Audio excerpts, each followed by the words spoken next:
from the Autonomous University of Madrid. Then Margaret of Meil will begin, and Katherine Twamley will go on the same presentation.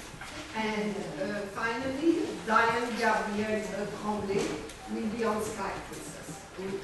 So, please, can you begin? Okay, thank you very much. First of all, we want to thank the Institute of Financiado for inviting us, and particularly to Katherine and also to the sponsors of the seminar. We are very pleased to be here, not only because this one is a beautiful town and we are always well received, but also because, well, it is very enriching, such as a seminar where we are working on a common thing. We will make the presentation both. First of all, I will present the context.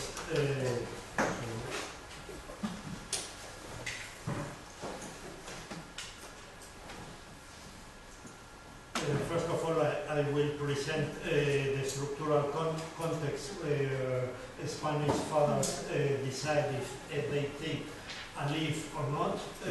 We have found once again that structural constraints are extremely important in the decision making of the actors. In that sense, we will illustrate it first of all with statistical data about take-up rates, and also with the structural composition of our sample, which reflects the incidence of these structural determinants in the possibility to take leaves. We will then, and this will be Pedro's parts, go into the results of our interview.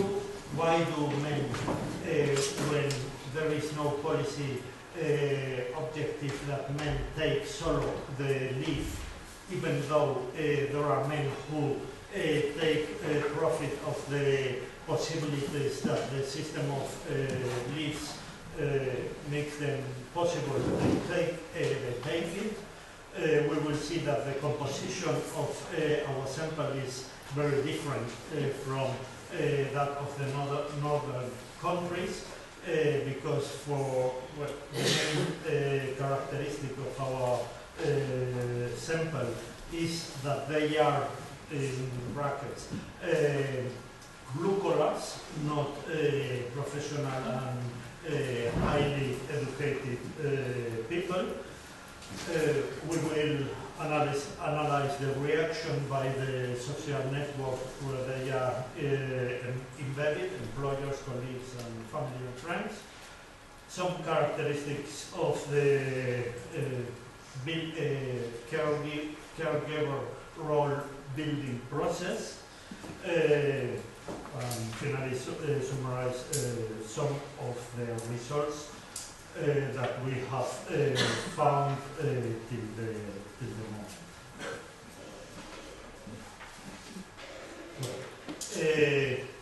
Which are the characteristics of the Spanish leave system?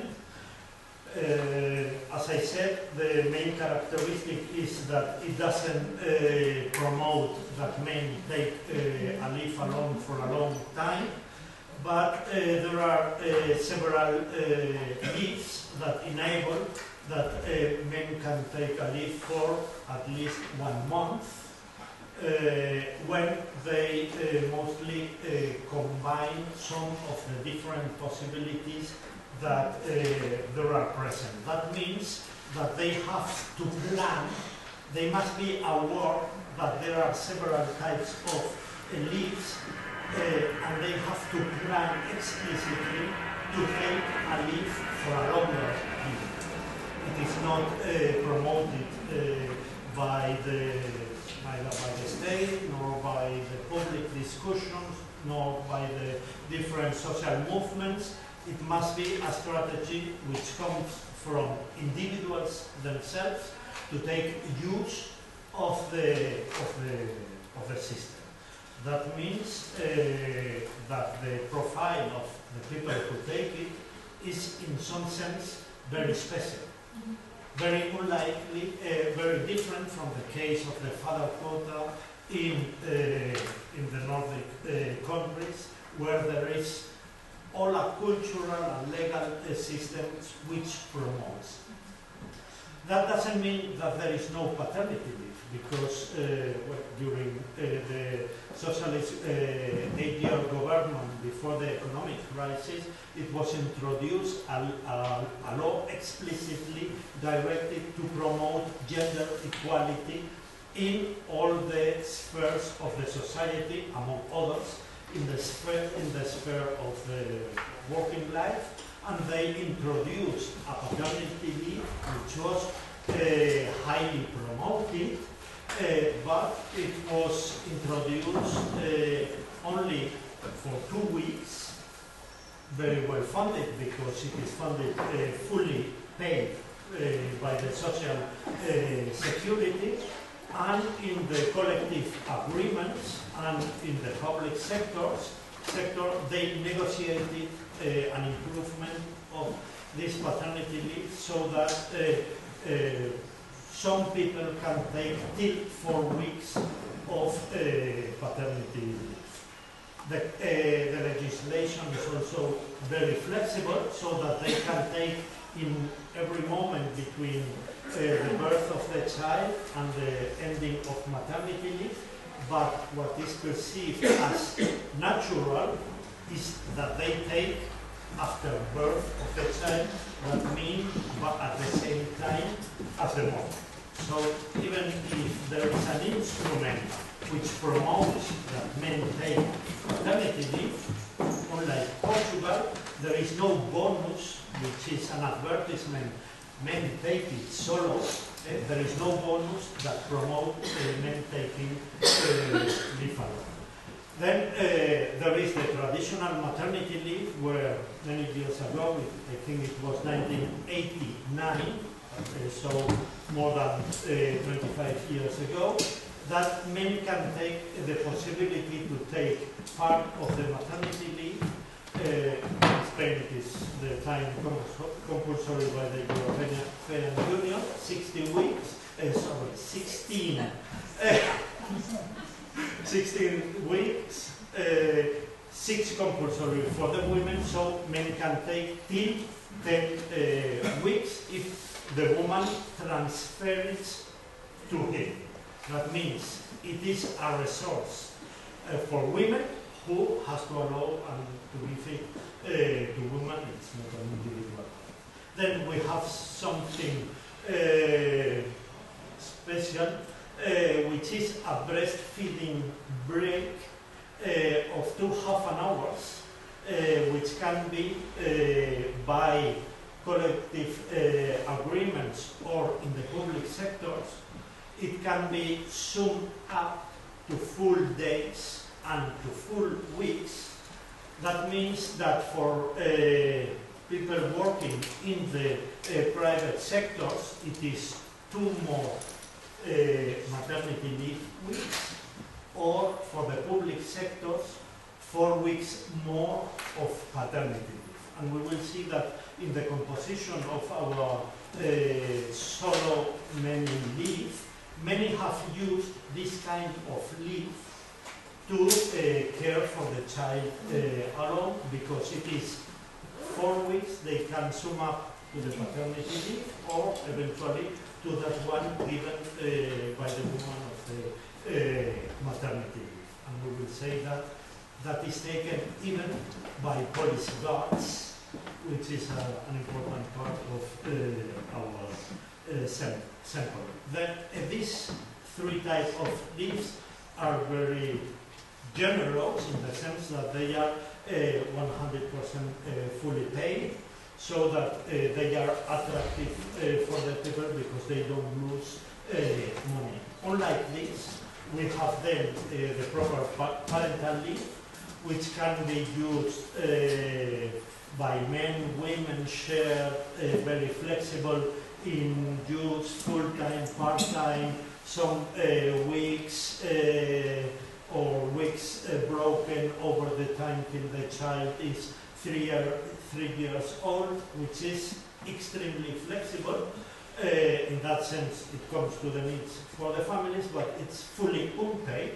So people, men or women, who take this kind of leave are very special because they can afford to lose one income from one of the parents. So that would mean that there are, in the case of Spain, they are a policy which tries to promote a greater use by men of parental leave for a short time, but our target group is not a policy objective. It's not discussed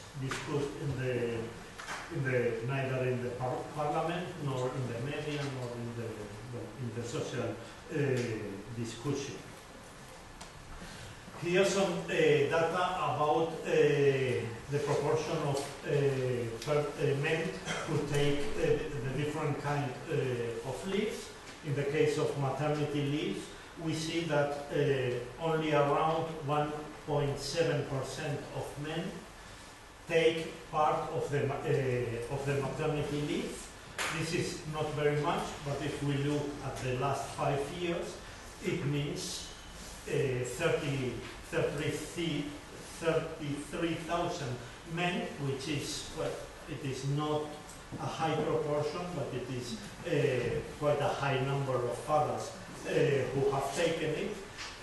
Additionally, this is only in the private sector, because in the public sector they are not counted in these statistics, and probably they are much more, well, probably not, absolutely surely, there are much more men that take part of the maternity.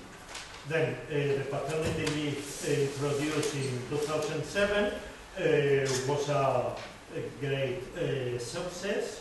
The take-up rate, according to a survey we performed a few years ago, in 2012, showed us that 75% of the men who were eligible took the paternity leave. That means that if you put incentives to take a leave by men, they are taken, only that they take it naturally together with the mother. Well, the parental leave properly, that which is unpaid, the taking up rates are extremely low, both by men and by women. As you can see in the data, the proportion of men that take this kind of leave is very small, because, well, as stated before, it is a big issue to not to get money during the time that they use it. So, in the survey I commented before, only is 0.5% of men who were eligible took this kind of leave. When they took this kind of leave, they took it for a short period of time, half of them for only 1 month, and most of them certainly for less than 1 year. So,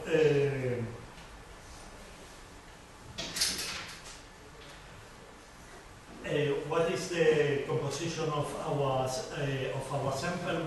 We have interviewed meanwhile 27, mostly from the public sector. Well, we have 3 more from the private sector.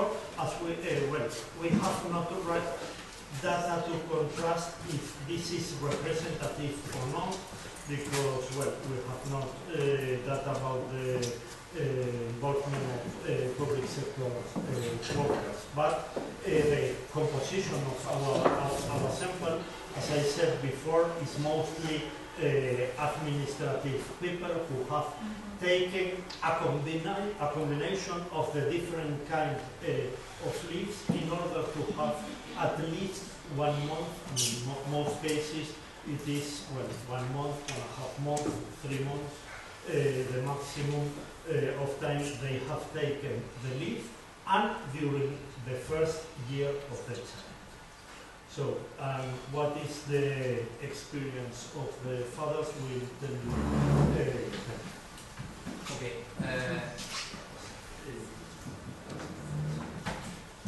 First of all, I'd like to thank you for inviting us here. And we have analyzed one part of our sample that Gerardo has said. These are the 10 interviews. 6 of the interviewees are from the public sector and 4 are from the private sector. And the first, we analyzed the reasons to take a leave alone while the mother was working. And we categorized in 2 groups because not all of them said that they took the leave to care of their children, that maybe the obvious reasons. Some of them just justify the decision to help the mother job or avoiding to outsource childcare or for monetary reasons because of their wives earn more money. And some of them just left out the reason I took the leave to care of my child. There were others that they put emphasis and that they took the leave alone to take advantage of seeing to help the child or be with the child. And one of those, they were like an activist who was in a platform, a gender equality platform, and he took it as well because of the gender equality praxis. But even in those cases, that we call it here expressive discourse, even in those cases they express something instrumental, something that helped them to balance their work and family life. But in the instrumental discourse group, they don't talk about the practice of childcare as a reason to take a leave.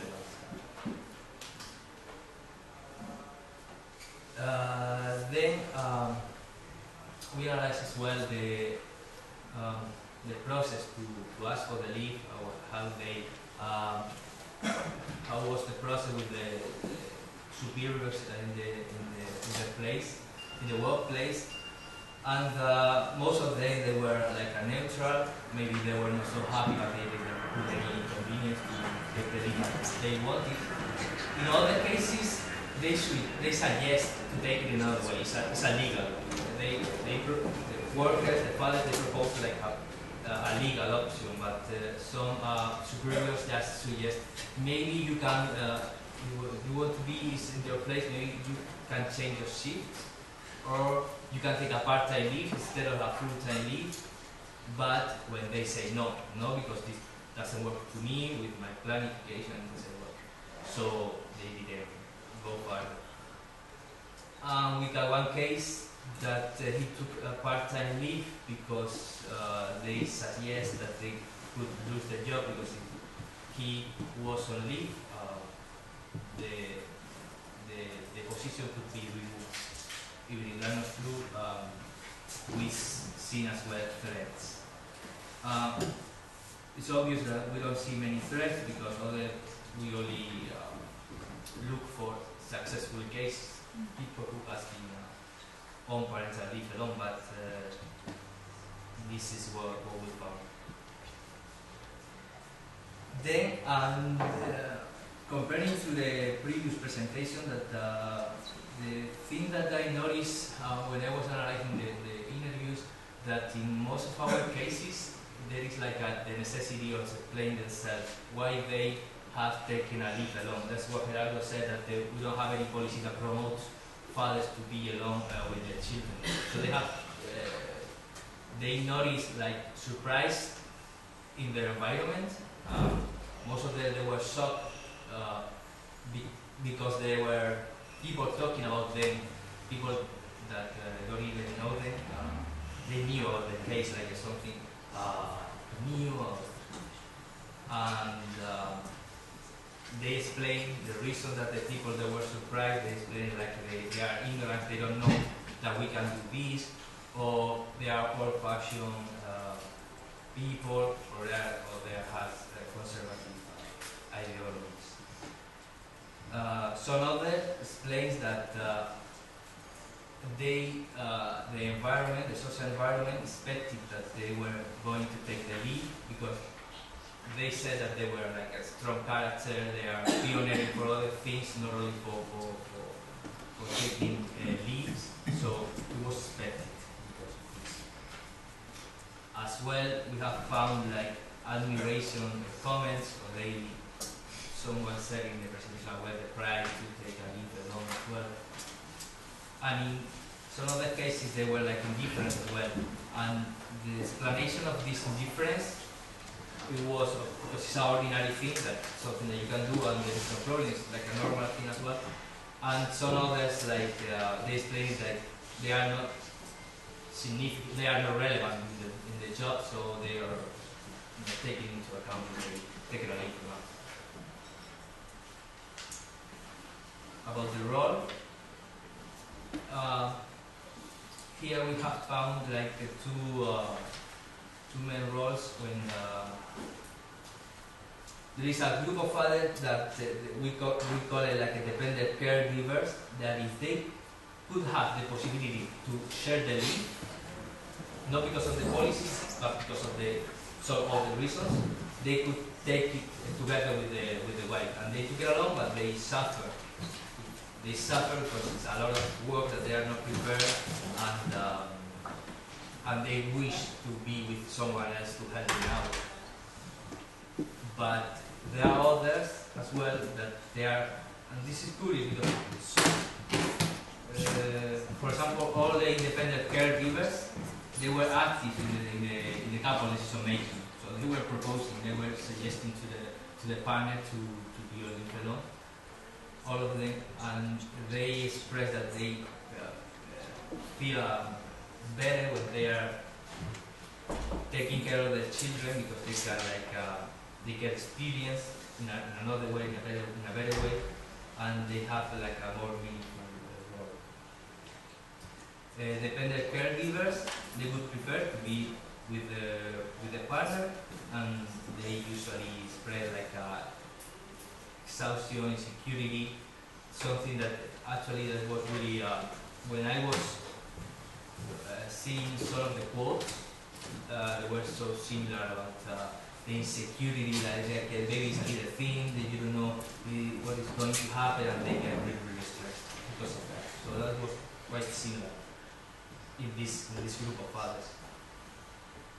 And finally, that was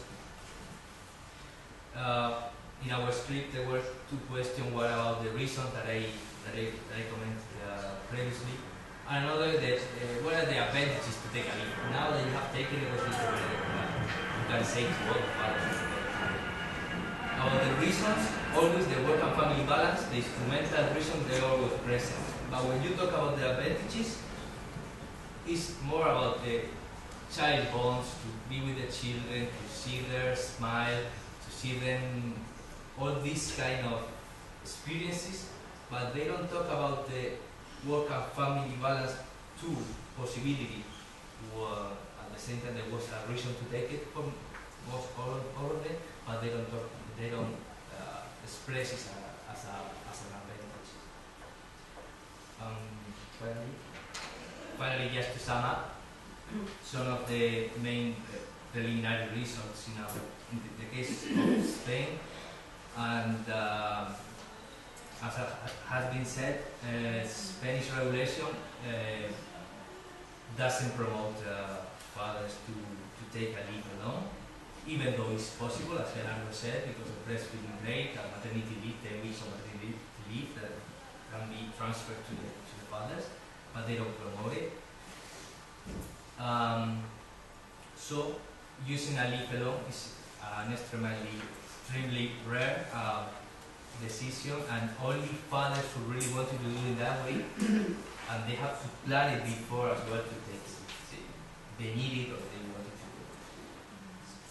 And as well, we got some interviews about the military police in Spain. We got last to get a lot of people who have been on leave alone in this job that is quite male workplace with connotation of conservative connotation as well. And when they seem to have a need to take a leave alone, maybe because of their father, they have like problems to keep the job, they can show insecurity, they don't have like an open contract, or they have more responsibilities, or they earn more money, and they take it, even if it's not a pro-egalitarian environment traditionally. So since that when there are some incentives, even people who maybe we didn't expect to find this, they take a leave alone. And finally, even though they don't talk about being alone with the child to take care of the child, when they talk about the advantages of this experience, they always talk about creating bonds with the child. Even it's not the reason to, or they don't express it as a reason in the discourse, always is when it remains when the leave is over. And that's sort of my thought. I will only say a last word as conclusion. I would say with the data we have looked at the moment, that if you, one of the main limitation why in Spain the take-up rate is so low is that there is no incentives. The structural barriers are so high that people men don't take the leaves alone. But if you would put incentives to foster it and to promote it, the ideological barriers, the gender role ideological barriers are not so strong that they can be overcome. As the civil guards example show us, the structural conditions where the couples decide which is the strategy are stronger than the ideological barriers. So there is I think I would conclude there is a broad scope to promote gender equality through promoting this taking leave alone. Thank you very much, Gerardo and Pedro, for this presentation. And now we turn to Margaret. And so we have Margaret and followed by Katherine and Margaret for the second part of the presentation.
What we're going to do is, first of all, as colleagues from Spain have just done, is give you a little bit of overview about the rather confusing state of leave in the UK. There's a lot of spin going on in Britain just now. There has been some time about father-friendly family policy, but when you look at the detail, it's not quite there. We're going to cover that to begin with and set the scene for the empirical qualitative data from our case study in London. So, many scholars talk about path dependency as being relevant to understanding the present, and looking back to when leave started in the UK in the 70s, we had the introduction of maternity leave at 40 weeks, which might help explain why we now have one of the longest maternity leaves in the world, 52 weeks. There's been a legacy from that time. Also, we're quite resistant, or some people are quite resistant to innovation from the EU, and you'll see when you look at this set of markers that we do have many contributions from the EU Parental Leave Directive, and it's more revised one recently, but it's as if it's a parallel world in Britain, and it's not really talked about in the discourse around paternity leave, parental leave, and so on. But from 1999, we did have 13 weeks individual entitlement linked to the Parental Leave Directive, unpaid. We first had paternity leave introduced in Britain in 2003 with the advent of the new Labour government, as it was called then, and now it's still in existence, very, very low flat rate, and as it companioned with the extended maternity leave to 52 weeks at that time. Now, maternity leave still is only paid at a high rate for the first 6 weeks of 90% income replacement, and the rest up to 39 weeks is flat rate, and the remainder is 13 weeks. So we haven't, even for mothers in Britain, got a very generous provision for parental leave, which I think also explains a degree of caution to any innovation for fathers in the UK.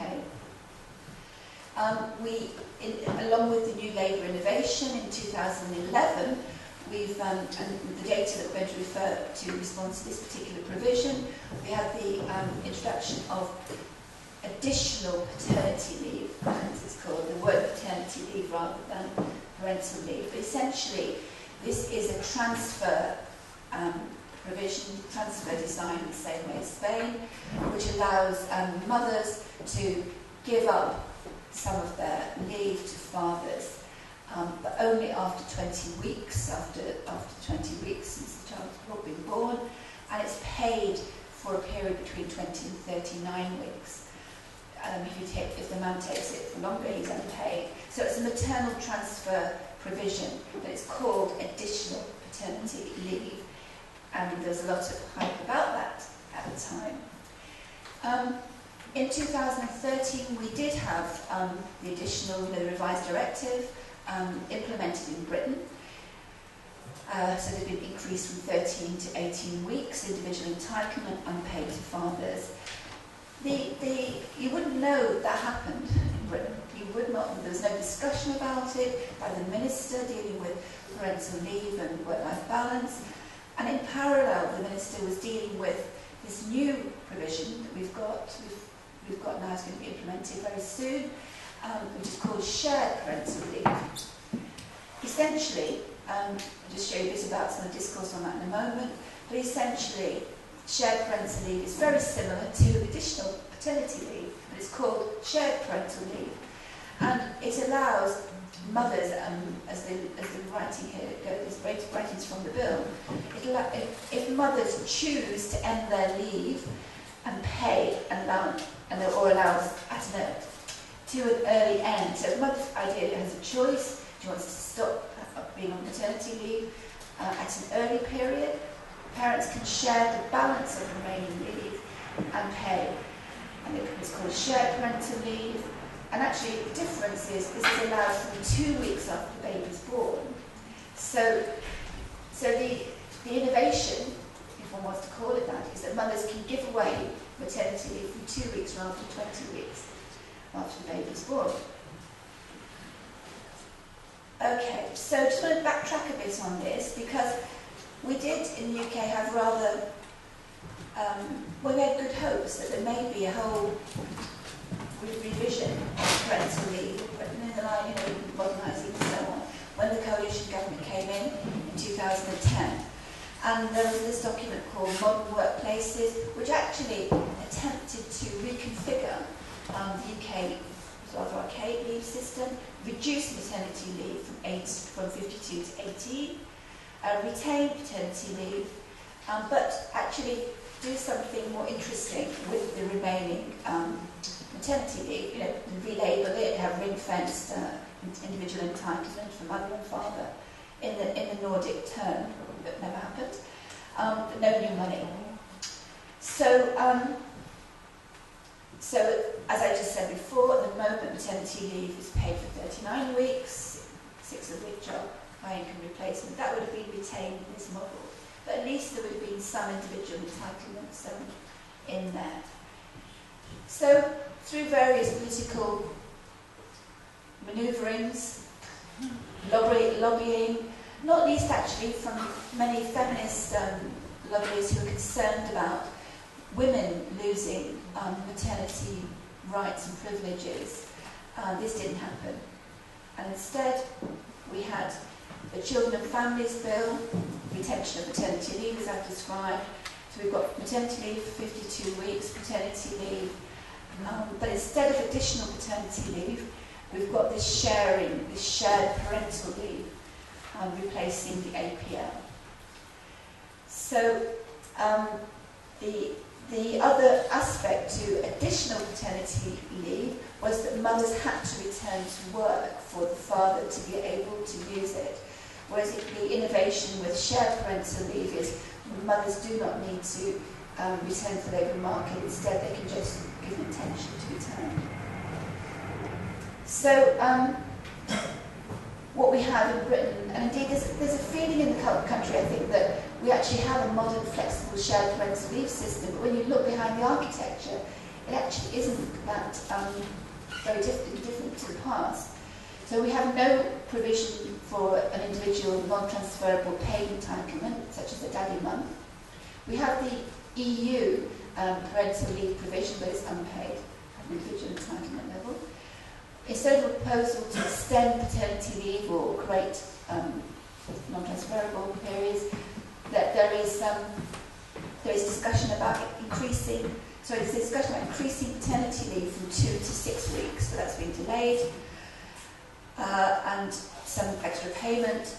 And as I mentioned, no discussion about the European developments. So we are very much in a sort of cocoon, I think, in Britain, with a minimalist father incentive and architecture in relation to leave.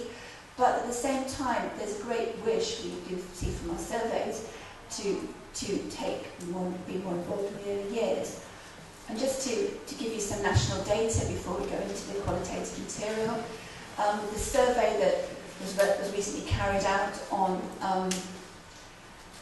men's use of the 2 weeks paternity leave shows that most men take it, but they use different elements of the provision to pay for it.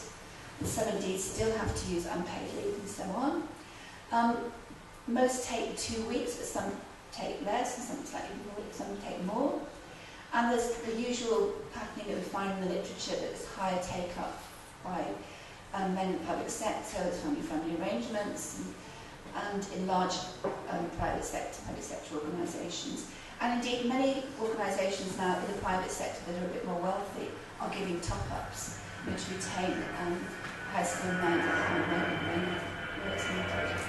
So in this context, we're doing some work on men taking additional paternity leave, and Katherine is leading this, will explain. Yes, so the research that I've been conducting has been with couples taking APLs, or I'm going to call it APLs, additional paternity, otherwise my presentation will sort of significantly longer. And I just wanted to briefly explain, I'm focusing on couples because I had started the research when I first met Margaret, who recently moved to university that I'm at, and then she told me about this, and then I came here, and it seemed to fit with the project, and Karen kindly allowed me to take part.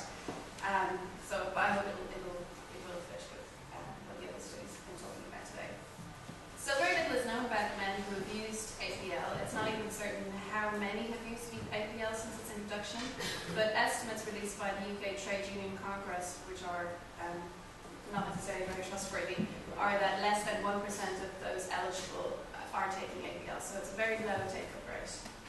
And in this small qualitative study, obviously I won't be able to generalise about the demographic characteristics, but I do hope to unpack some of the kinds of motivations and experiences that some of the couples, and in particular the fathers, are having while on this leave. So who are the couples that I have been meeting?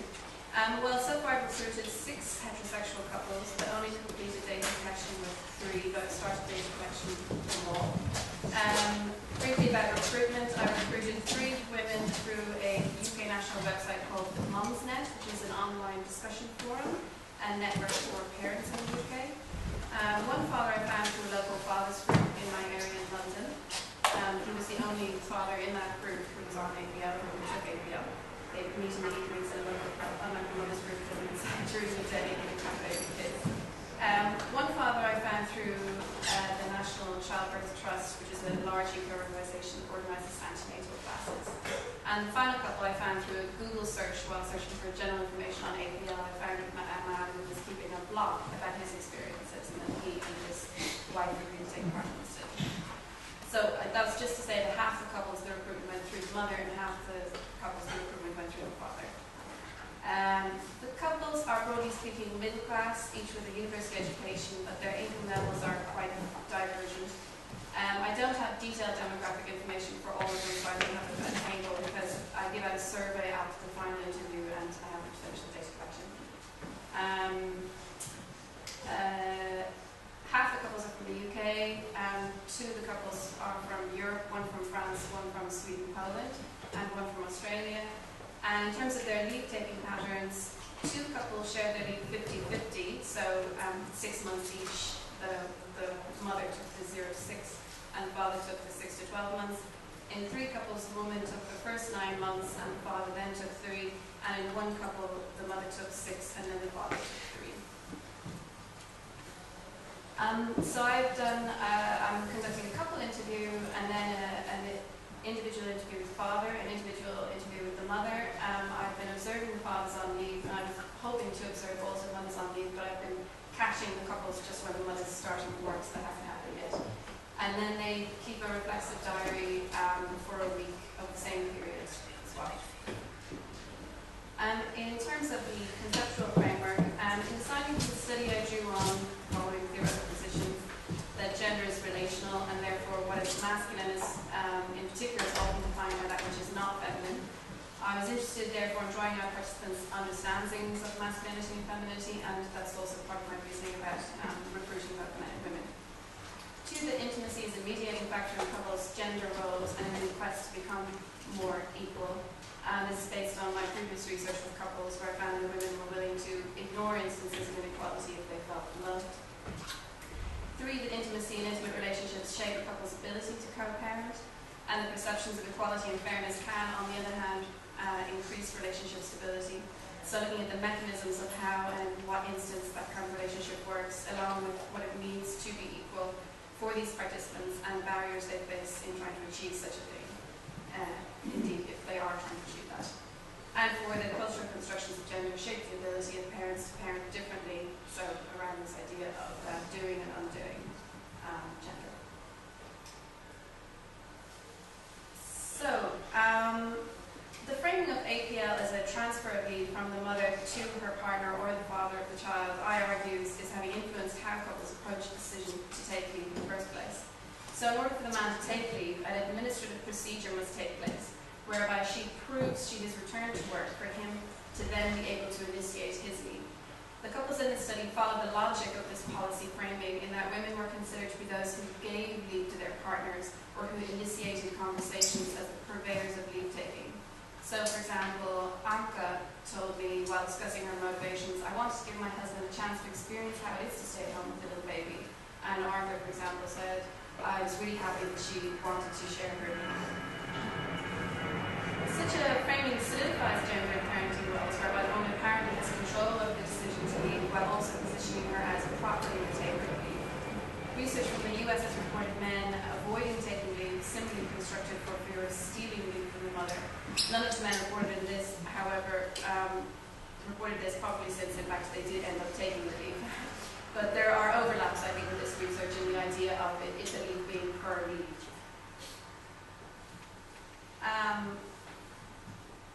Also, what was interesting, I think, was that the APL was portrayed as sort of a natural or obvious choice for couples in this research. So once the mother had initiated or offered this possibility to the father, the couples reported the father receiving the possibility of APL positively. In fact, the decision to use APL was overall portrayed as natural decision in the context of their relationships, i.e. that they've always shared responsibilities until this point, and that parenthood therefore should be similar. So Peter, for example, said, I just thought we could do everything together.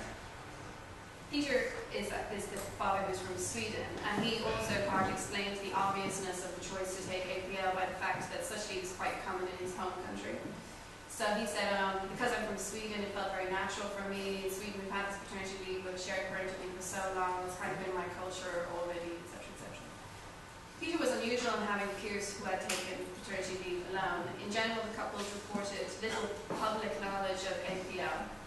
They frequently commented that peers or family had never heard of APL, or that prior to pregnancy or trying to conceive, they themselves had not heard of APL. This meant that they were often the first amongst their peers and work colleagues to take up this option.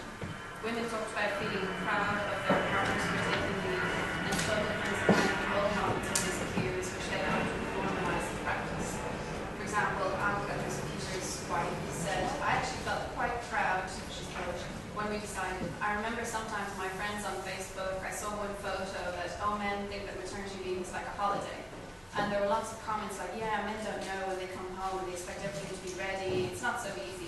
I could then write like, yeah, my husband actually knows something about that. And then there was like a discussion on Facebook that every man should try it and see, so then they understand that it's not as easy as they think. It's not a holiday. So there's obviously a clear inequality here in the perceptions of leave taking.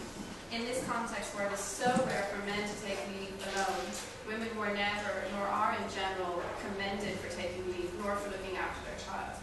This pride and gratitude makes sense within this context, but in a way also consolidates the naturalness of women taking primary responsibility for young children, even as these couples are trying to challenge gender parenting norms. This relational exchange between the couple around leave is akin to Hochschild's writings on the gift economy of couples. So Hochschild explains that in a two-working household, a man may feel that his small contribution to taking care of the house is actually much more than either the average man does, or than what his father did. He therefore sees his household work as extra and as a gift to his wife, and feels he can legitimately expect gratitude from his wife. Concordance in the understanding of gifting is important to maintain a relationship, since, as Hochschild says, the sense of a genuine giving and receiving is a part of love.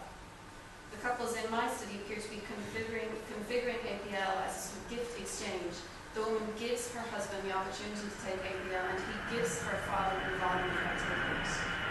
This understanding of gifting leave does not counteract gender parenting laws, I would argue, but rather consolidates them.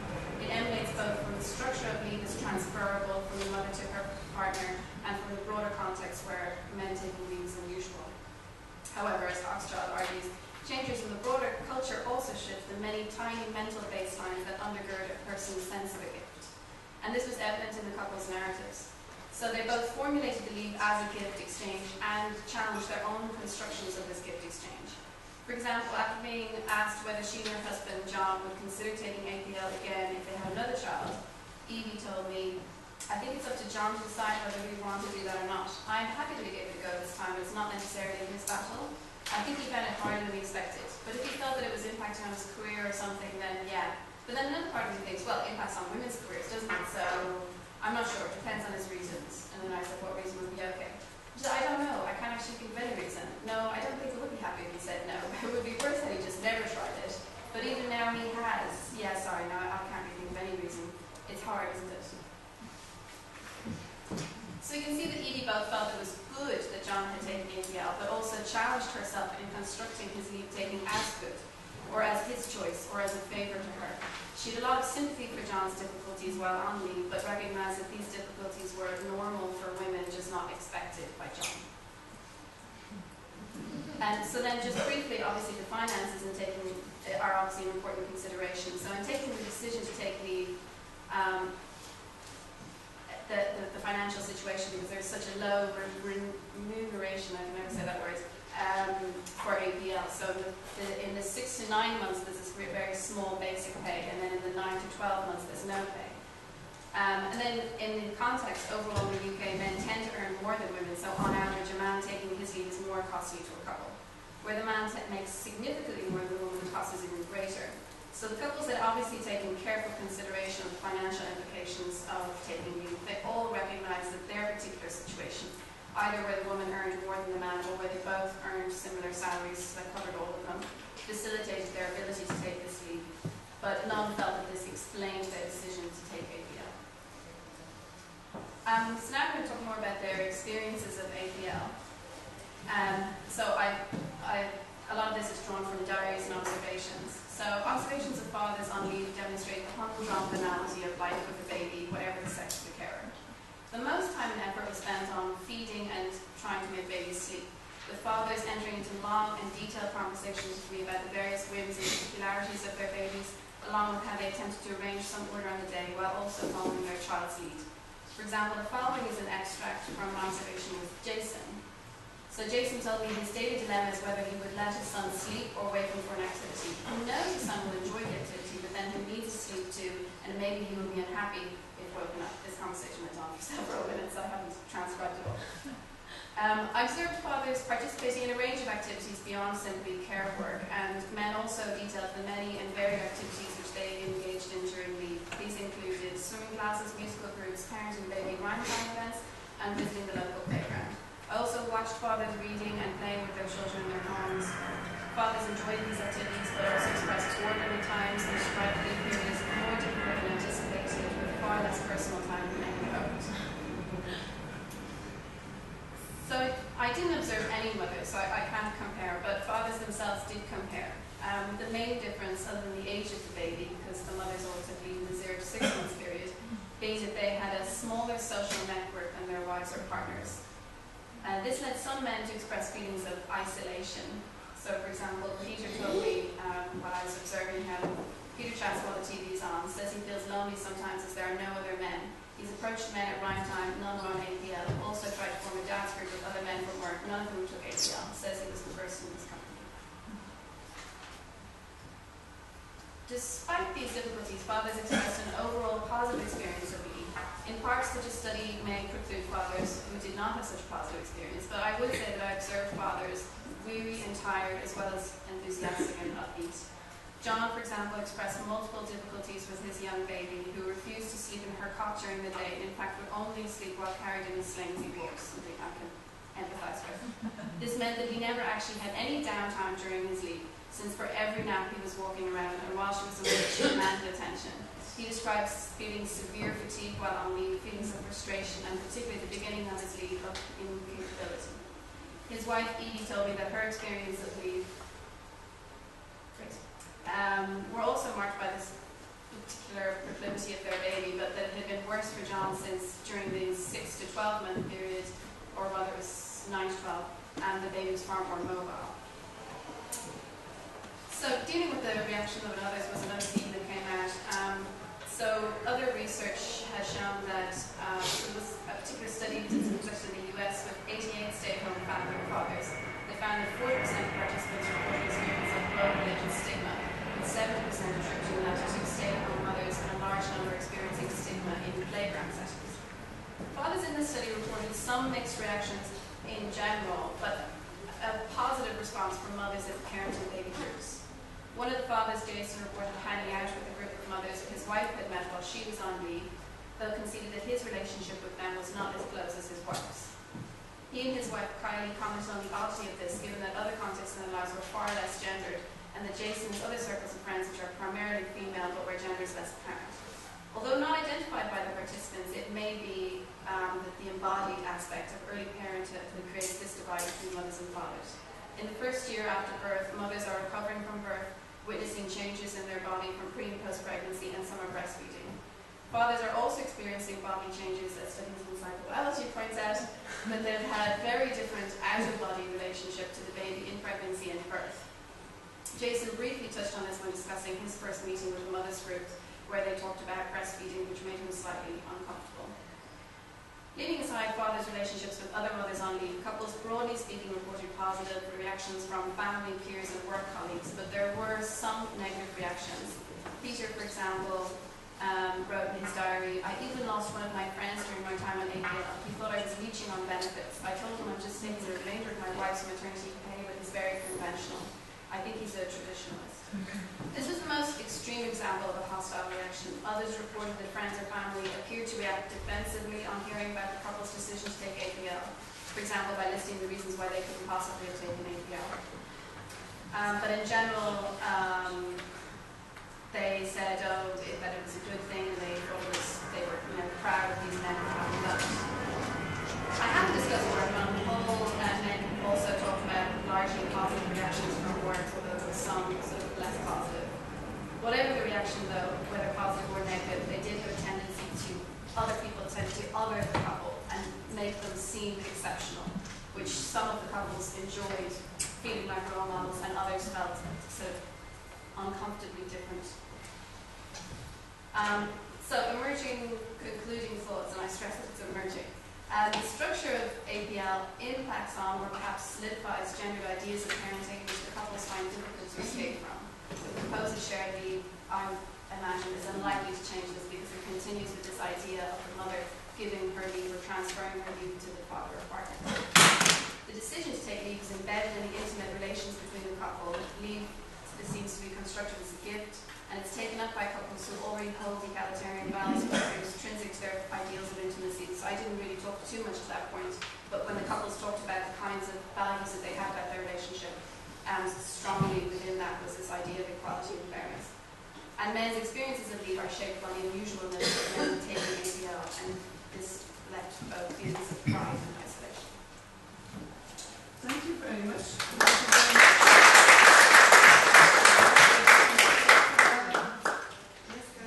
Should we go directly to Diane, or do you prefer to have some questions and comments before? Maybe the opportunity to the audience to ask some questions or comments on the two presentations. Who would like to begin? I just want to say I leave at 10:55. Sorry. I just wanted to say that I will have a double hear myself. It's like talking with you before, but I'll have to fix 5-4. Just wanted to make. Sorry.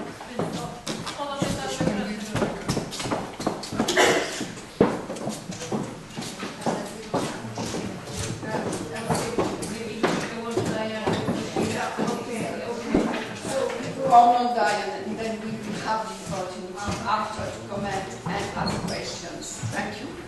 Thank you, Diane. Okay. A little bit. So Okay. I don't know if you have the PowerPoint, but I had sent it to you, or otherwise it doesn't really matter, but if you have it. No, we've only got your written article. Okay, you got the written paper, so that's fine. Okay,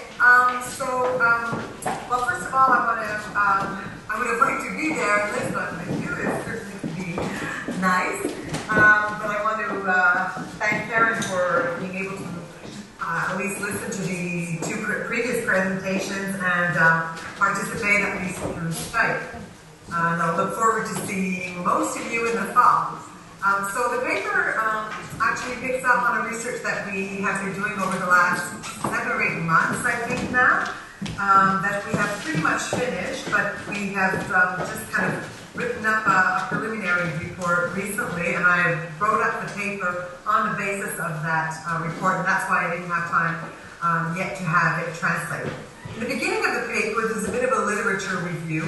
I looked over the research that was done, particularly in Canada, particularly in Québec as well, in terms of what has been the interest of research. And what we can see is that in the beginning, there was a lot of interest in the evolution of paternity and paternal roles. what we saw in the 70s and 80s, research by one researcher in Quebec, particularly Dulac, who worked a lot on fathers at that time. He was maybe one of the few working on that in Quebec at that point. He was working a lot on the reconstruction of the paternal role particularly, and very much looking into the competencies of fathers to take care of children. I think he's a psychologist. I'm not totally sure, but I think so. Then in the 90s, there was some more work of some researchers in the University of Quebec in Montreal particularly, that focused on the bonding of fathers with children. And over the years 2000 to today, there's been more work, again a lot in UQAM, a couple of persons in sociology in UQAM particularly, and a little bit in psychology, on the evolution of paternity in various contexts. That is, couples who are separated, context of immigration, gay couples. There's been a lot of interest and a lot of research on this in recent years. There's also a lot of work on the issue of time, the division of time between family life and professional life, the time spent in family responsibilities and domestic tasks. What we see from the Canadian data is quite clear, obviously, as in many places. Women still spend more time than men in the whole family and domestic sphere. If we look at the General Social Survey, there's some data on caring for children in Canada, and we see that women will spend about 50 hours versus men 24 hours per week on average. If we look more specifically at women in the context of they have a male breadwinner, they can spend up to 81 hours or so in the care of children, whereas women who are the sole earner will spend 50 hours. And in double-income couples, we found that women working full-time will spend 49 hours and part-time 59. So clearly, as in many other places, women still spend, they are the ones who spend the most time. I'll just go over very, very quickly the parental paternal leave policy in Quebec. We've discussed this a few times in the Leave Network conferences.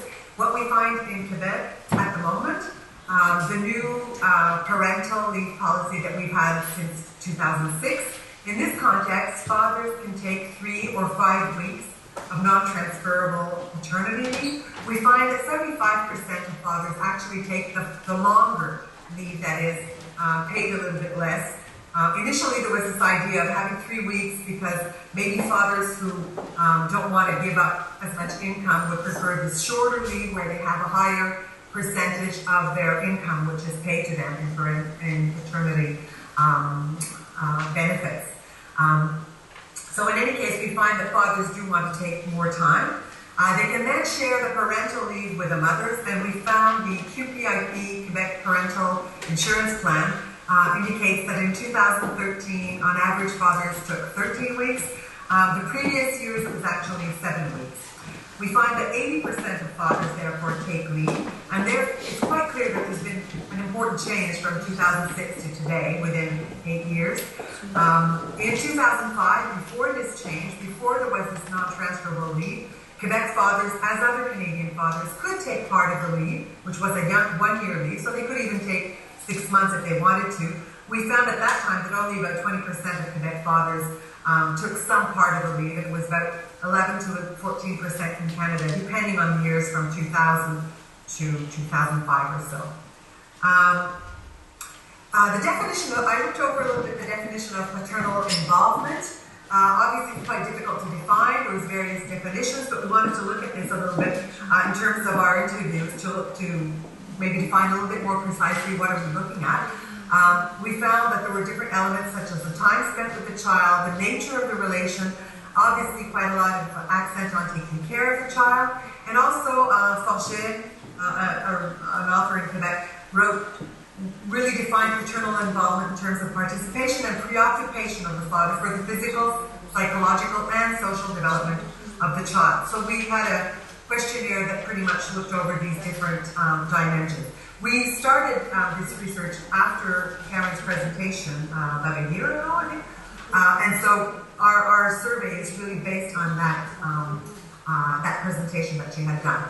In terms of typologies of paternal involvement, I used Karen's typology. There's also a typology done by Anne Kedia, who works a lot on these issues of paternal involvement and paternity in Quebec. She's a sociologist from UQAM. She had 3 types of fathers: the breadwinners and protectors, where obviously children relate mainly to the mothers; the father or the authority figure. They might propose some activities, but mainly masculine activities such as sports.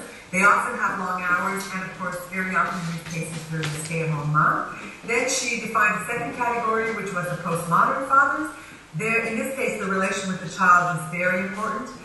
Gives satisfaction to the fathers, and the family and parental tasks are actually shared according to the preferences and the availability of one or the other. And this is very much what we'll find quite a lot in our survey. Then there's the category of the ambivalent fathers. They are kind of between the two first. They're not really responsible for the child, but they feel that they are very much in support to the mother. So those are kind of the two typologies that we looked at.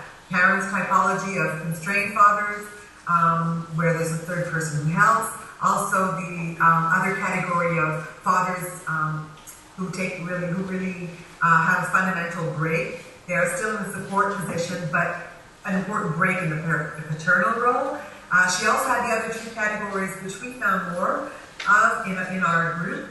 The innovation and independence, that is, the father can really take responsibility for everything. And then she had this innovation subversion category, where they have a more reflexive view on gender relation and traditional and new roles, and they will question traditional cultural norms. We had quite a lot of these fathers. So in terms of the main objectives of the research, as I mentioned, it was really very much based on Karen's presentation. As we started the research, we were going to start working on fathers, and so it was a perfect occasion to really kind of align our objectives with this project. So the objective was to understand the lived experiences of fathers who took at least 1 month alone of parental leave. And we have these two questions. One, from the men's point of view, how did they perceive the leave? What did they do during that time? How did they experience that period of leave? And also, to what extent did these lived experiences affect the models, the more traditional models of masculinity and femininity? We found that a lot of our fathers were not very much in the conventional role, although a certain number of blue-collar. We really insisted on finding some blue-collar fathers as well, because of course in the beginning we tended to be finding more professionals or university professors, so we made sure that we also had a certain number of blue-collar men. In terms of the methodology, we did 26 in-depth interviews with men living in Quebec, mainly in Montreal, but there was a good number that were outside of Montreal. We did these by phone in that case, or by Skype. The ages were between 25 and 41. Most of them were in their mid-30s. We had different categories in terms of professions: 10 professionals, such as lawyers or accountants, etc., 3 managers, 7 employees in public service or public administration, 4 blue-collar, and 2 self-employed. So we had really different types of activities. We had a construction worker, office workers, etc. In terms of education levels, many college and university, although we had some high school, particularly in the construction worker and the self-employed. Couples in general, both partners were working full-time. Women's professions, they were employees, 7 of them, self-employed 5, a good number of professionals as well, and 1 student. In terms of the couple's incomes, 6 had similar income levels. We had 2 in which the men earned much more, and a certain number in which, 3 only in which the women earned more. A number of children was between 1 to 3. So I had a table with all the details in the paper. In terms of the leave taken, this was interesting. We found that most of the fathers tend to take the paternity leave of 5 weeks in the beginning, often with the mother, because she is breastfeeding. And then many of them will take 6 months alone. We had 11 actually who took 6 months alone. And we had 3 who took, we had 5 who took 3 months alone. So there was quite a lot of them who found that this length of leave was interesting for them. Obviously, the 6 months alone is not representative of the whole, the reality in Quebec. As I mentioned, the percentages are not quite that high, but obviously when we're asking for them to do interviews, well, we ended up with a certain number that had taken 6 months. The way we did to get these people, I actually worked with the QPIP in the beginning and asked them if it was possible to get a list. That was quite complicated, it took some time, but eventually we did get a list of fathers who had taken leave in 2011 and 12. Unfortunately, a lot of them weren't interested, or they responded negatively. But nevertheless, I guess we had about half of them, maybe 13, who came from this list, and then it was kind of a snowball effect in trying to find some respondents. So what are our results? The first question is why they took leave and why alone. As I mentioned, many of them take the first 3 to 5 weeks, but mainly 5 weeks with the mother. Then they return to work in the majority of cases, and later on they will take part of the parental leave alone, 3 or 6 months, as I mentioned previously. Clearly here longer than the average father. Why did they do this? I mentioned because of breastfeeding in the beginning, and then most of them wanted to take time alone with the child, and also the idea was also that they wanted to keep the child home during the first year. And here we see the impact of the pediatricians. I think Katherine had also mentioned this in her talk. A lot of them mentioned this, that, well, it's good to have the child at home for the first year, so that was the idea of sharing the parental leave, so that the child stays alone and doesn't have to go in daycare before he's 1 year old or so. The fathers take it later on also because of they find that it's easier when the child is a little older. They feel more competent because, of course, they've had to deal with the child in the previous months with the mother, and so they feel it's easier for them to be alone later on. Gender equality is for many of them. A lot of them also mention, and this is in the quotes in the paper, which I won't be reading or going over, but we have them in the paper. A lot of them want to be different from their own father. This was often mentioned. And they really want to spend time with the child, and a lot of them will say, well, the benefits are there, it's a non-transferable leave, so we might as well take advantage of it in the beginning, and then we want to go on with this further on to really be closer to the child. Time alone, why time alone with the child? Again, they would say that a lot of them, they really want, they're searching for gender equality in the parental roles, but also a few cases where the mother does earn more. A mother is a doctor, where the father is a teacher. In other cases, the mothers felt they needed to return to work not too late, a lawyer, for example, or things like this. What did these fathers find? They did mention that they learn new competencies, a lot of trust is developed, and they feel more confident. They develop patience. A lot of them mentioned that it wasn't necessarily one of their qualities. Stress management as well. They find that in the beginning, of course, they feel a little bit stressed, but over time, they develop new experiences, new emotions, and they clearly feel more comfortable. There was one negative experience that was mentioned, particularly by one father, but a few of them also mentioned this aspect. The fact that public spaces are often gendered. The park, for example. They go to the park, but there's mainly mothers there, and they don't always feel totally comfortable. The health professionals also, they expect the mothers to come with the child at the CLSC, the local clinics. And the pool also, one found that the pool was a bit of a challenge with his daughter. He didn't know whether, obviously he didn't go in the women's room, so he brought her in the men's room, but he didn't feel too comfortable. So he was highlighting the fact that public spaces are often very clearly gendered and they don't expect to have a father coming with his daughter.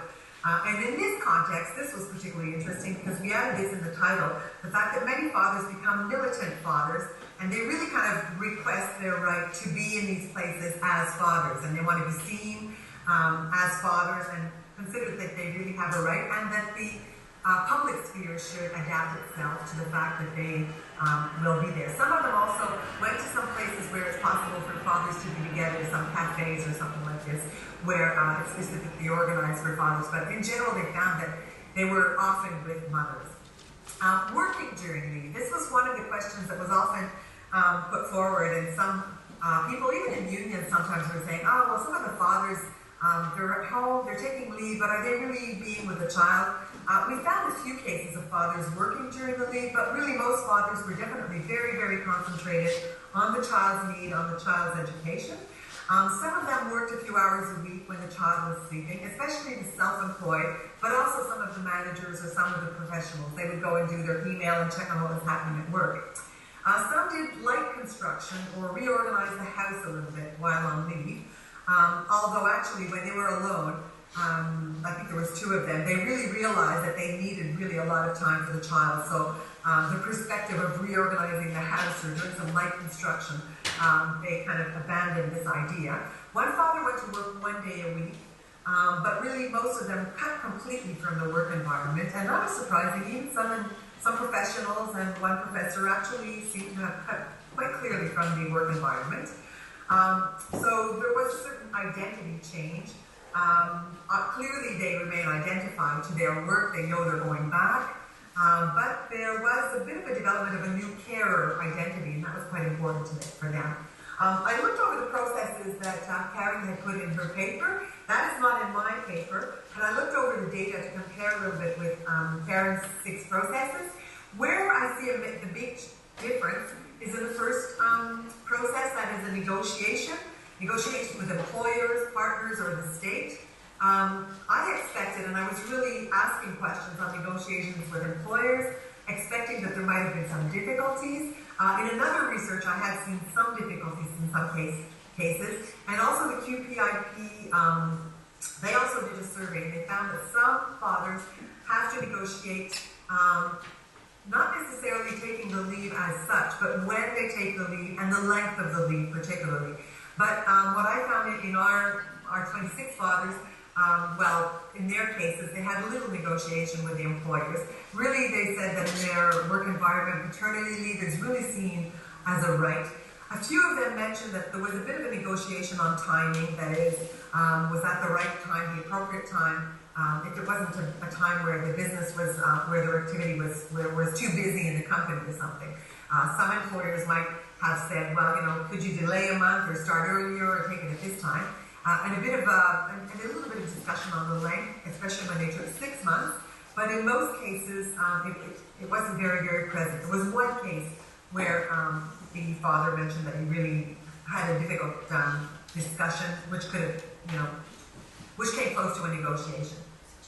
A bit of negotiation with partners or spouses, but actually, as most of these cases, apparently they were pretty much oriented towards gender equality, sharing tasks. But even in the blue-collar group, we really looked at this group. We wanted to have these fathers because we expected that there might be differences there. But it was actually, they were also putting forward the idea of sharing tasks. With the state, obviously no negotiation. There's a right to paternity leave and there's a right to share parental leave. So people just go ahead and see with the QPIP and things are organized. In terms of activities, we also found that the fathers realized that housework takes up a lot more time than they expected. Caring for the child also more, and clearly they find that if they had expected to have any time for leisure activities or sports activities or writing up or finishing up a paper, they find that that's not that easy. And a couple of fathers really associated very closely with the maternal role. One in the interview, when we look it over, and you know, he was saying he's talking as if he does the breastfeeding. So that was very, very strange. I mean, really identifying very closely with the mother's activity of breastfeeding. In terms of learning, clearly a lot of them refer to the idea that they become independent and independent parent. They take on the responsibility for putting on the right clothes, for organizing the activities. Also, what Karen had found, they find they are testing themselves.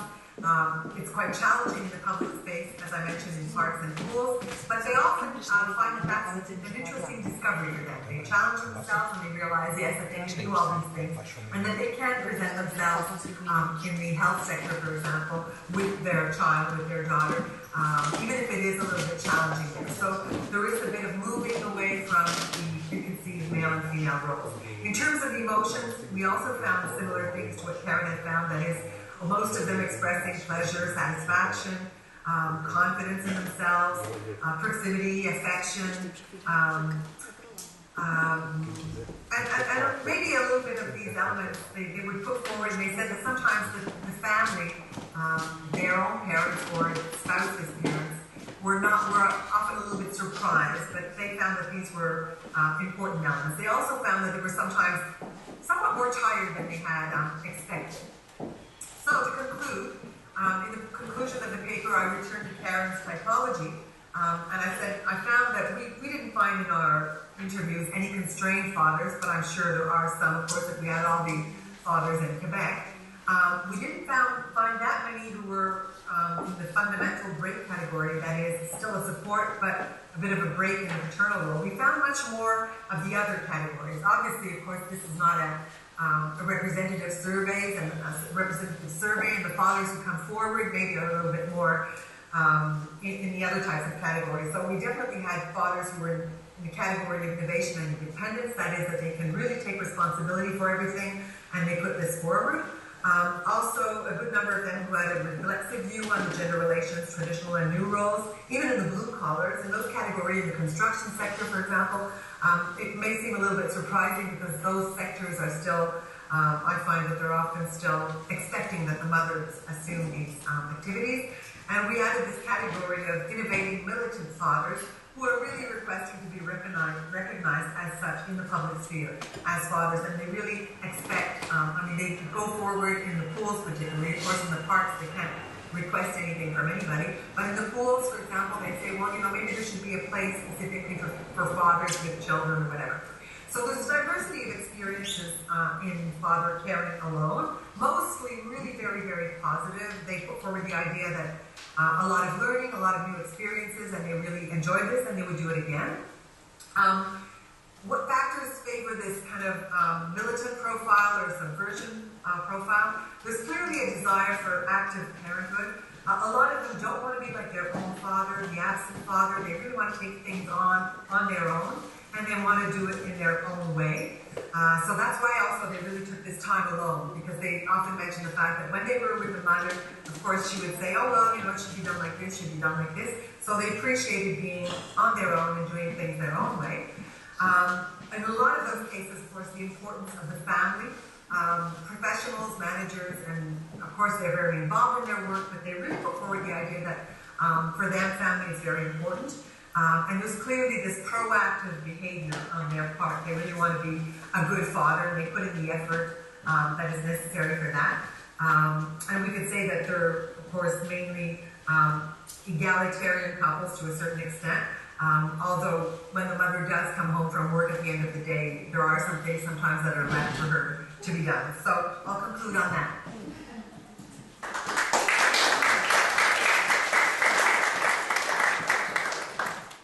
Thank you very much, Diane. Now I give the word to the floor and some questions, some comments, and I'm sure because we had three very, very interesting presentations, so I'm sure you have a lot to say or a lot to ask. Who would like to start?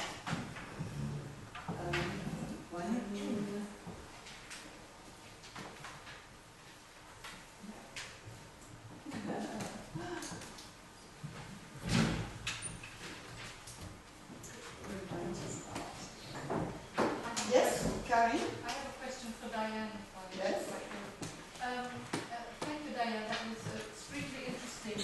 In relation to negotiation, I think maybe you've identified a problem. I probably didn't identify the concept well enough. So very often, you're quite right, probably there isn't very strong negotiation, it's rather acceptance of the father's entitlements. So I'll take a look at this process with more caution. Thank you for pointing out. In relation to the typology, could you explain a bit better and say that you have this new profile, innovative, militant? So these are the fathers who go forward. On the one hand, I think it's interesting because you have fathers who stay for 6 months on leave. So obviously these fathers, contrary to the Portuguese fathers who only stay for 1 month, they need to go to the public sphere. They need places to go to with their children. They need to be more involved in the public sphere. So do you think this has to do with the length of leave as well and the need for fathers to build up a network? Or do you think it has more to do with gender equality practices? And are they very different from what I call innovative deconstruction fathers? So I don't know if you're going away soon, aren't you? No. Well, maybe I've got like 15 minutes. Oh, no, that's okay then. Yeah. Can you comment? Yeah, well, I think definitely it probably has to do with partly with the length of leave, because it's true that, as I mentioned, they take the first 5 weeks with the mother. In that period, they're more sharing. They don't take on things on their own as much. So it's really in the period when they're alone, and that is much more when they are confronted with this reality of going to the park and finding that in the park there's mainly, if not only, usually for most of them, it was only women with children. and then going to the pool and not knowing exactly where they should go. So I don't know if there's, such a huge difference with the innovation subversion, but I just wanted to highlight the fact that they are putting forward requests, like in the health sector, when the nurses come up and they kind of, oh, mommy couldn't come today, kind of thing, and so that's why you're the father there. Well, no, they insist on saying, no, I'm the one who's on leave for 6 months, so I'm here, and so kind of really wanting to be recognized and wanting that their presence be kind of more legitimate than it seems. At the moment, it's kind of, like when a father comes up in the park, they were saying, oh, well, it's like it's not my place, so I sit around and my kid plays around, but it's difficult for me that the mothers don't always open up the conversation to include him, or he doesn't feel comfortable, or things like this. So it's kind of the fact that it's maybe just a little bit of a nuance, where they kind of want to put forward that in the health sector, in the pools, in the cafes, whatever, that they should be recognized as somebody who's legitimate in the paternal role.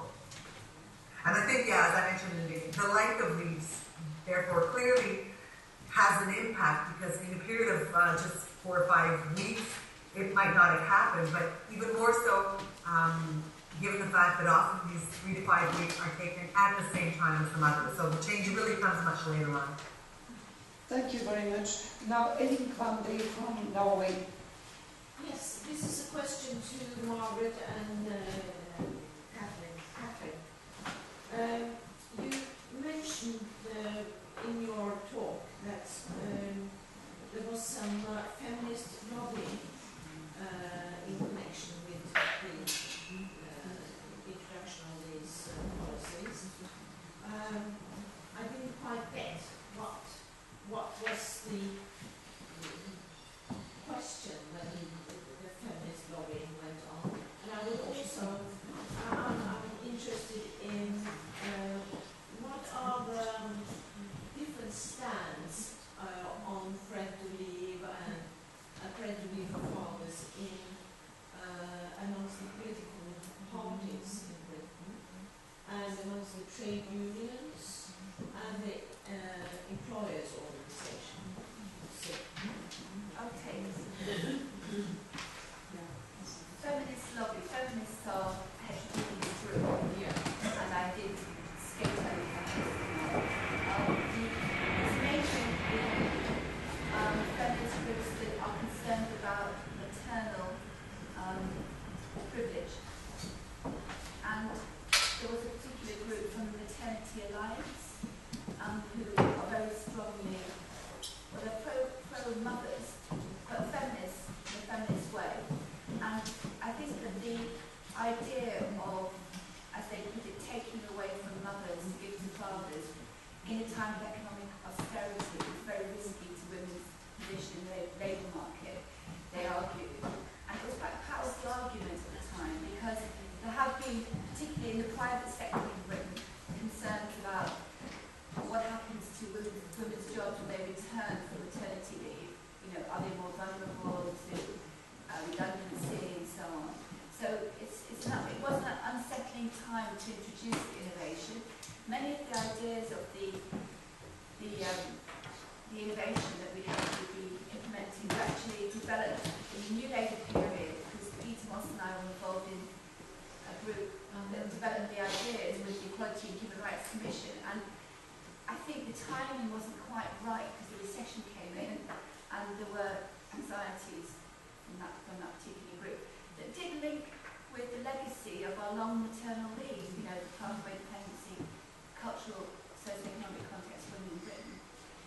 So, we do know from other research that the best way to do it is to give to fathers and give to mothers, and be generous to mothers too, when you are creating changes in the architecture of leave.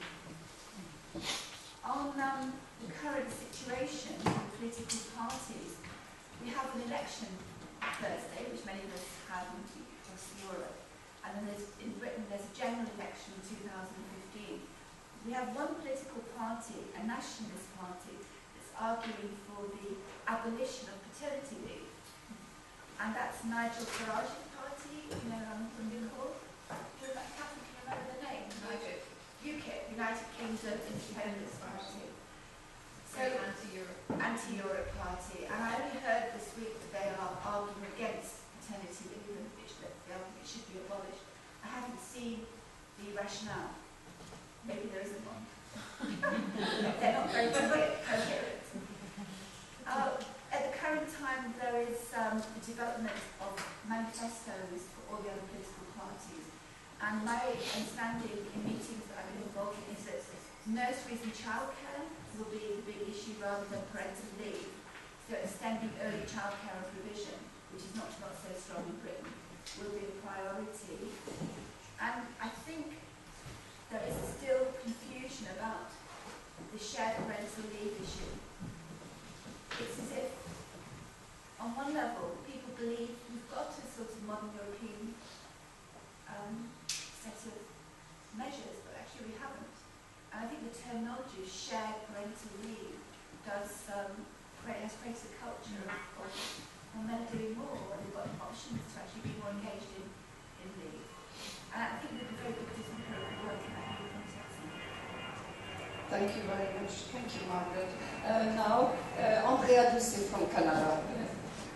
Just a very interesting point of contrast in looking at how these policies are framed, the Québec model, based in itself on the Scandinavian model, adding the extra weeks on, which did not affect women's maternity leave. But I'm just shocked at the wording in the British case study. I mean, that is not enough to deter, if we're talking about norms and values, if mothers choose to bring the leave and pay or allowance to an early end. So, because I write about moral responsibilities, mothering and fathering, and how difficult those are to shift in terms of the shoulds and oughts. So there's this woman at the kitchen table with her mother saying, you're giving up, you're bringing it to an early end. Like the language is actually, it's just shocking, because we know that you should add on and not take away. So not only are you taking away, but you're framing it in a way that makes it very difficult for women to feel justified in doing it. And is this the only case of it that you know of where leave was taken from mothers to give to fathers? Because I haven't heard of another case. I would need to check that out. I'm not quite sure. Because we've always talked about how, as you said, the model is to add on. Yeah. And Well, the problem is in Britain we have this very, very long maternity leave. Yes, exactly. And it's created a sort of an impasse for innovation. And I think difficulties for politicians to move and create change, particularly at times of austerity. And I was actually looking at the legislation in our Children and Families Bill, which we'll need to cover in our chapter. And the UK government said they don't want bureaucracy, they don't want red tape. The amount of sort of articles and pages involved on this particular issue it's very striking how long it is, how complicated it is. So it would be much easier to have a non-transferable individual entitlement for the fathers and mothers. Thank you, Margaret. Now, Fred from Pedro. Merci, Jeanne. Taking opportunity, hello, bonjour. Yes. My question is rather of a general nature to all involved who delivered so fluently this afternoon. I mean, we all know, stating the obvious, social research is hard work. It can be pleasure, but it's painful most of the time as well. As you have come as experienced researchers and qualified, trying to come to this item, to this issue, to this topic, was it any of a special kind?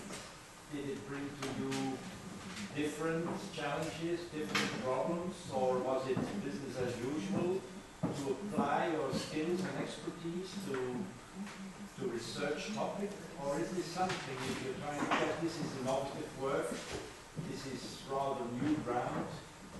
I wonder if you came up with special experiences for this one. Thank you. Can you just follow up to this question?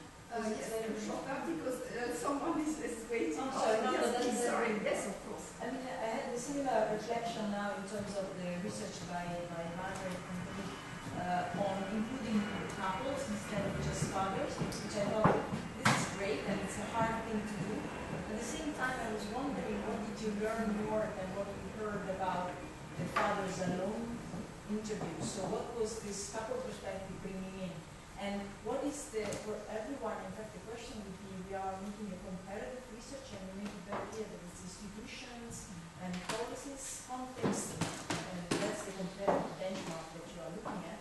But there are a lot of other comparisons that are left out, and I wonder how they enter your reflections on the results. One would be between mother's experience and father's experience, and how mother's experience are changing with this changing father's leave.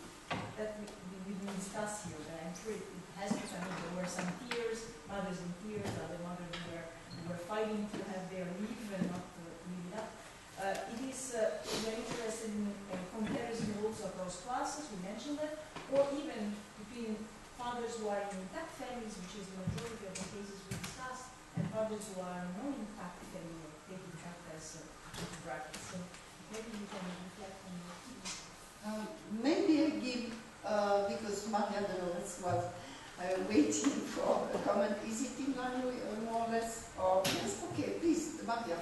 Just take advantage of the microphone here. My question goes to Diane, and I would like to ask you, Diane, about the implications and how usual is this father's long leave in your country. So the implications of this in their jobs. How did they accommodate these leaves with their workplace, and if they have any kind of process of replacing them along this long time, what kind of professional arrangements are usually carried out? Diane?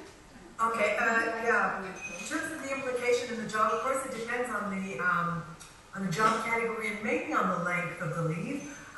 One of the main dimensions is when the fathers take the paternity leave that's reserved at 3 to 5 weeks, mainly 5 weeks.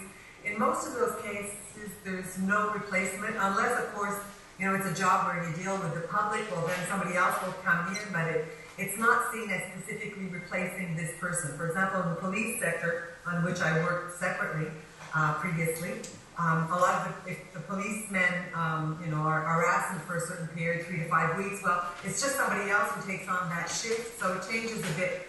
Let's say the team that usually works together. But 3 to 5 weeks in other sectors, they were not necessarily replaced, like professionals, accountants. They're not specific.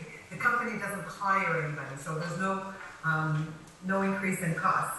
For the lawyers, I worked on lawyers as well, separately, in another research. And there, I have found that, of course, if they're in the public sector or smaller firms, the work is transferred to other persons more easily. In large firms, it's really a big issue. In the large law firms, they don't appreciate at all women going off, and a lot of women leave these large law firms actually because the firms are not tolerant at all of any leave. Or what they do in those cases is they transfer the business, their files or their business to somebody else, often saying to women particularly, "Oh, when you come back, we'll give you these files back," like working with this large company, whatever. But the women find when they come back that this doesn't come back to them. So there, of course, for men, they find the same problem if they leave for a long period. They often lose the most interesting cases, for example, in a law firm. However, in other cases, well, they will be replaced, obviously, if they're gone 3 to 6 months. If they're working in the public sector as employees, either the work is transferred to somebody else, but in some cases, they also will hire. So it varies. They don't necessarily have a say in this. And where it's more difficult for them, of course, is really in the cases where it's a professional activity, such as accounting or law firms, where they kind of want to keep their own clients and cases. So the longer they are gone, the more difficult this is. If it's just 3 to 5 weeks, or another month later on, that doesn't pose any problems. But if it's a longer period, in those cases particularly, it's much more difficult to hang on to the clients and the cases and not to have to start over from scratch, as a lot of the women said that they had to do. So going and finding new clients because their own clients have been put with another lawyer, for example. So there's different situations. In the public sector, it's really quite easy. It's really considered a norm. They go off and they take the time that they want. But in that case, it's more the colleagues sometimes who will, especially now in the public sector, there's not much hiring. Actually, I would say that at the moment, even our new government not only is not hiring, but will be cutting. So I think in the coming months, it's probably, and maybe a couple of years, it's probably the colleagues who will be complaining because they're going to have to do the work. Okay, thank you. Thank you very much, Diane. Please, before giving the word to Joanna from Finland, I would like, would like someone comment on the comments made by Laura Benaghi. Who? Well, yeah, shall I Yeah, okay, yeah. So what does the couple perspective bring? I think was your question. And well, you mentioned already that it brings in the mother's perspective on father's leave and her experiences of father's leave. It also tells you more about the context of when and how he's taking leave and where he's coming from.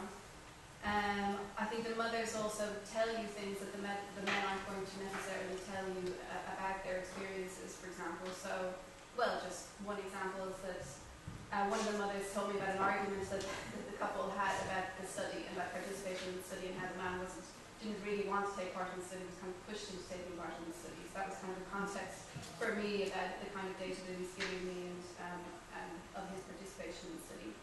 I'm also interested in thinking about the couple interview as a performance of the couple and about how I can see the kind of gender roles within that scenario. So who takes charge of the interview, who listens, who doesn't, who dominates their story and the kind of story that they give and what that will tell me about their gender relations. I'm also interested in the negotiated public story. So what is the story that they make up themselves in that particular interview and what comes out differently in the individual interview and what that tells me about the kinds of negotiations they've had, the kinds of difficulties or the kinds of who's the driving force behind different aspects of the leave taking. And then of course, as I said, I'm interested anyway in the context of the couple as in intimacy and how the leave potentially impacts on their relationship and how they see their relationship as embedded or not within the leave-taking scenario. We're trying to have this more co-parenting model, so that the inclusion of the woman, I think, helps them as well. It would be great to stress these things because it's so special in the context of this discussion. But there's another perspective that it's Just to add to that, I think that it's very interesting how the data, okay, it's provisional case, quantitative, unrepresented sample, and how the couples, fathers and mothers, are mirroring the policy environment in some way. I think it's a really original concept that's coming up from interviews that Catherine's done, the idea of gifting, maternal mothers saying they're gifting, and there is data on how fathers receive that gift within the UK context. So I think that is quite a nice new take on it. But one of the reasons why I wanted to foreground fathers is that they need to have a stage at the moment as well, and quite displaying. It's rather maybe an outlier type of experience, but it needs sort of display in the policy environment and in the academic environment too. Thank you, Margaret and Katherine. Now the word to Joanna from Finland. Thank you. I have a question about the Spanish case about breastfeeding. So it's quite interesting that in your leave scheme you have the breastfeeding leave, and it can, as you said, it can be transferred as extra weeks for the father to take. And I wonder if this would be possible in other countries, because breastfeeding is such a big issue. Often, as we have heard, often a reason why the mother takes the first part, because then when breastfeeding is over, then it's time for the father to step in. And in this case,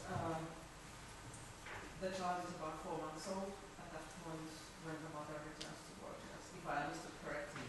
And then she does not take the breastfeeding leave herself, but it's a father who takes it, and so it means that she's not breastfeeding anymore, so she's not kind of what happened in Norway, that the father took the baby to the mother's working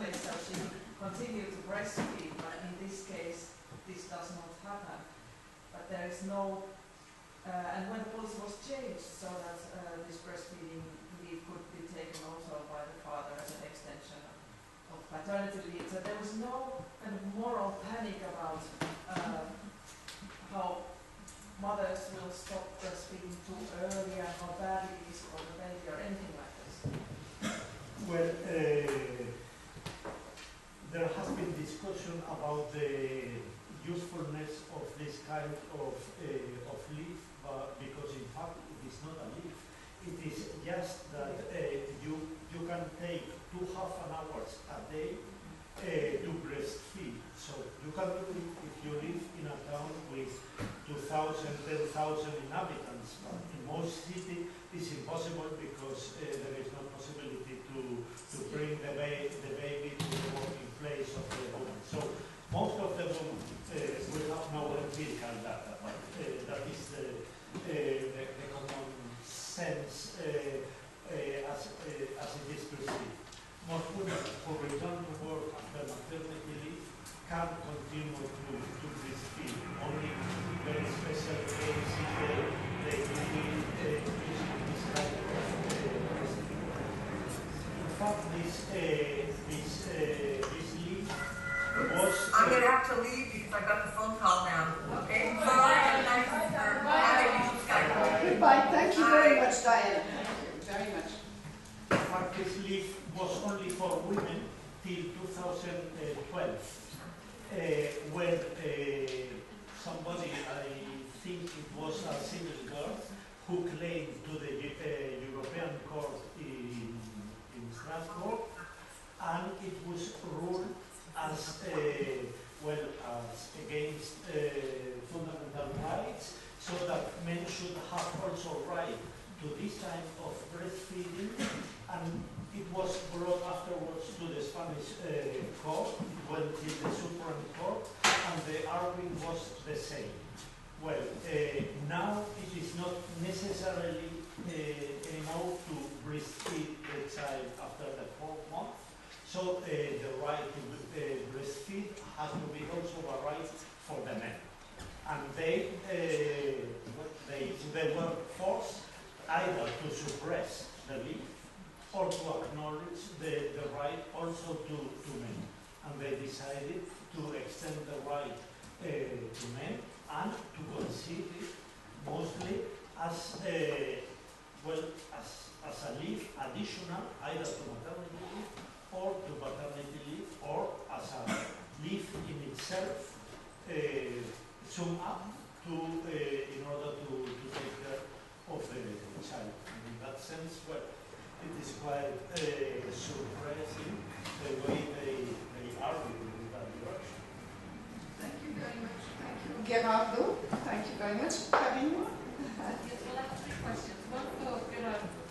I'd like to go back to this dichotomy which you created between an independent caregiver and a dependent caregiver. And when you define dependent caregivers, you talked about lack of assistance, passivity, insecurity. So I was wondering actually what type of profile we are talking about. Are these men who wanted assistance from women and didn't get it? Are they men who didn't manage? Are they men who were passively, they didn't want to stay on leave? So could you talk a little bit more about this profile, and if it corresponds to a little bit to what I call the supportive profile, or if it's something very different? In relation to Margaret and Katherine, I would also like to go back to your conclusions, because your main conclusion was that the structure of APL solidifies, as you said, gendered identities and gender differences. And I can understand that you said it really doesn't allow for change, because, but in your interviews one can capture some ambiguity. For instance, the interviewee Amy, who wasn't capable of giving reasons, but somehow she was also saying, yes, it is important. I don't know, I can't explain to you why, because she doesn't have the normative context to actually, even cognitive resources to actually talk about this. But she did express the idea that it was important, and it had been important. So maybe it sort of rather solidified, but it also, the lack of policy creates a sort of void in normative terms. So maybe you could, if you think this would be a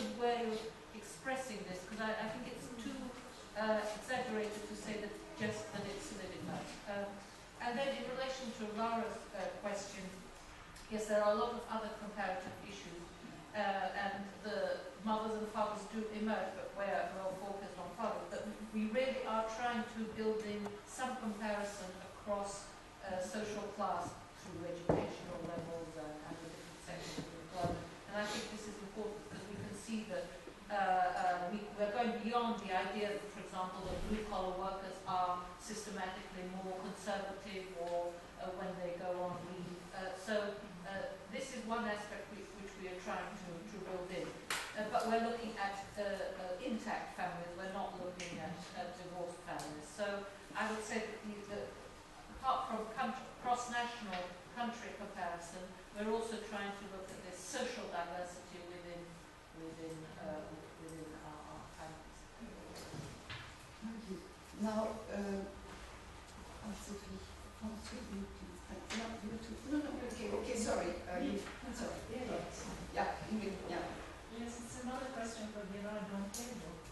One of the things you mentioned was that the main reason for fathers taking leave alone was the work-family balance issues. I was curious to if you could go more into detail what kind of issues and whether gender equality was part of that reason.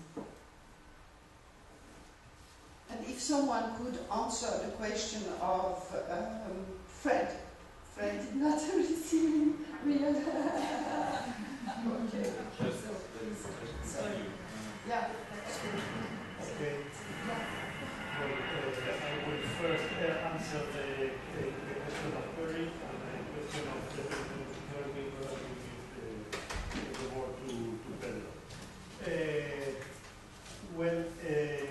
What we have found is that not in all, but in most cases where fathers take the leave alone, it was a strategy which was discussed among the couple in a context where there was no support by the family circle, particularly by grandparents, because, well, in the case of the civil guards, they move from one part to the other, so they live where they don't have the supporting network, and it is not clear that if they would have the grandmother to take care of the children, they would have taken it.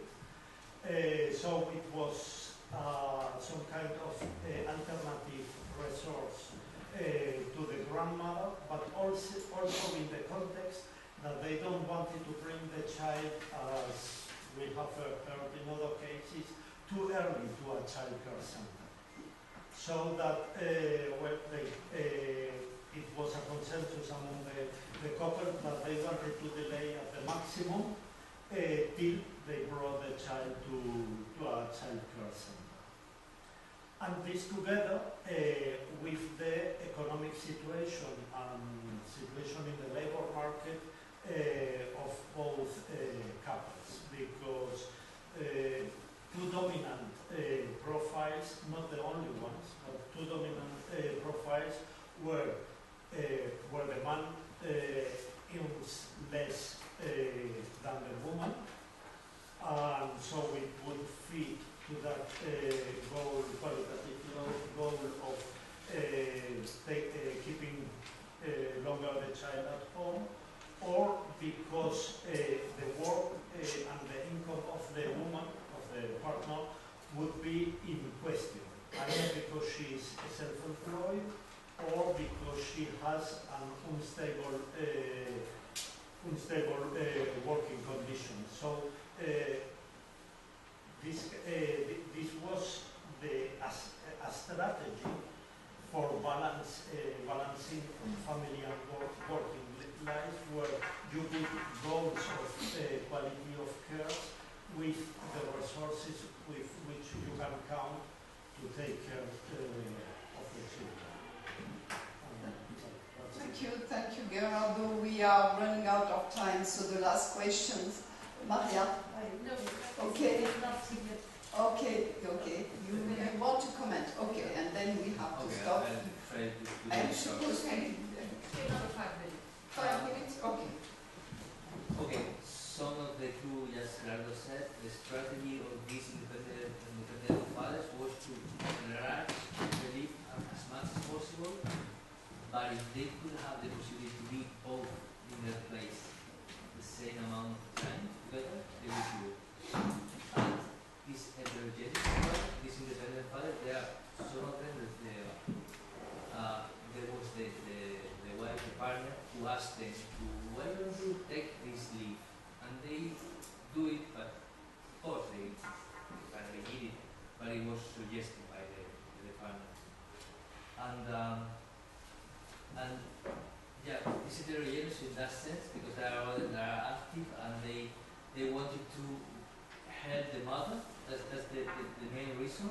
But when they are on leave, when they are inside this experience, they found it really hard, really difficult, and they couldn't bear it.